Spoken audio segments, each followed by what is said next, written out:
मिरज शहरातील ईदगाह नगर पासून 100 फुटीकडे जाणाऱ्या रस्त्यालगत एका विद्यालयासमोर असणाऱ्या दुर्गड गोदड इंडस्ट्रीमध्ये भीषण आग लागली। मंगळवार सकाळी 9 वाजण्याच्या सुमारास वीज प्रवाह सुरू असणाऱ्या ट्रान्सफॉर्मरमधून शॉर्ट सर्किट होऊन आगीची ठिणगी भंगार गोडाऊनमधील कचऱ्यात पडली।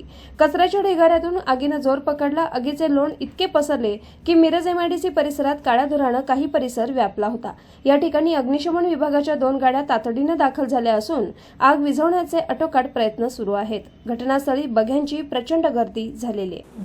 दिवसभरातील घडामोडींचा आढावा घेण्यासाठी पाहत रहा N24 मराठी न्यूज चॅनल।